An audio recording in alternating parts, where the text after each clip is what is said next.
حضرت ابن عباس رضی اللہ عنہما فرماتے ہیں، کہتے ہیں کہ میں نے حضرت عمر سے پوچھا کہ امیر المؤمنین آپ کا لقب ہے فاروق، فرق کرنے والا، یہ لقب آپ کو کس نے دیا اور کیسے بڑھا؟ کہا بیٹے میں آپ علیہ الصلوۃ والسلام کے پاس آیا، میں نے اسلام قبول کیا، تو اسلام قبول کرنے کے بعد میں نے عرض کیا یا رسول اللہ السنا علی الحق، کیا ہم حق میں نہیں ہیں؟ میں قال نعم، بے شک ہم حق میں ہیں۔ تو فرمایا پھر چھپ چھپ کے عبادت کیوں کرتے ہیں؟ پھر چھپ چھپ کے عبادت کیوں کرتے ہیں؟ آج کے بعد چھپ چھپ کے عبادت نہیں کرنی ہے۔ فرماتے ہیں 2 صفیں بنا کے ہم باہر نکلے، 2 صفیں بنا کے، ایک صف کے آگے جو ہے نا حضرت حمزہ تھے، دوسری صف کے آگے عمر تھے، اور کہتے ہیں کہ ہم دونوں آئے ہیں بیت اللہ کے اندر، کسی مائی کے لال نے ہمیں نہیں روکا، سب نے رسہ چھوڑ دیے، سب نے رسہ چھوڑ دیے۔ کہتے ہیں ہم آئے، آپ علیہ الصلوۃ والسلام نے صحابہ نے بڑے آرام سے طواف کیا، بڑے آرام سے نماز پڑھی۔ فرماتے ہیں وہ دن تھا کہ جب میرے نبی نے مجھے فرمایا تھا کہ عمر تم کیا ہو؟ فاروق ہو، عمر تم کیا ہو؟ فاروق ہو۔ یہ دوسری روایت امام بغوی رحمہ اللہ نے اپنی تفسیر کے اندر، ابن کثیر نے بھی اپنی تفسیر میں ذکر کیا ہے کہ ایک دفعہ نا ایک منافق کا اور ایک یہودی کا آپس میں جھگڑا ہو گیا، تو جی اب کسی تیسرے کو ثالث بنائیں، کوئی فیصلہ کرے۔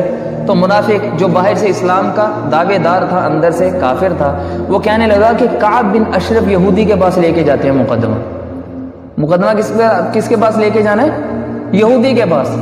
تو وہ یہودی کیا کہنے لگا؟ کہہ رہا نہیں میں نے اس کے پاس نہیں جانا ہے، میں مقدمہ لے کے رسول اللہ کے پاس ہوں۔ یہودی کیا کہہ رہا ہے؟ میں نے مقدمہ لے کے کس کے پاس جانا ہے؟ اللہ کے نبی صلی اللہ علیہ وسلم کے پاس جانا ہے۔ تو کہتے ہیں وہ آ گیا مقدمہ لے کے، آپ علیہ الصلوۃ والسلام نے مقدمہ سنا اور فیصلہ کس کے حق میں دے دیا؟ یہودی کے حق میں دے دیا۔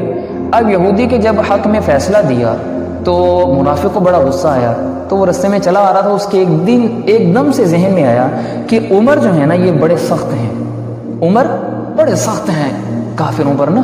تو کہا کہ میں نے سوچا کہ میں نے کہا کہ بھائی چلو بھائی عمر کے پاس جاتے ہیں، وہاں سے بھی فیصلہ کرواتے ہیں۔ تو یہودی نے کہا چلو ٹھیک ہے بھائی، عمر کے پاس آ گئے بھائی، آ کے عمر کو مقدمہ سنانے لگے۔ تو مقدمہ ابھی شروع نہیں کیا ہے تو یہودی نے فوراً کہا کہ عمر یہ جو مقدمہ آپ کو سنانے جا رہے ہیں نا، اس مقدمے کا فیصلہ رسول اللہ صلی اللہ علیہ وسلم نے میرے حق میں کر دیا ہے۔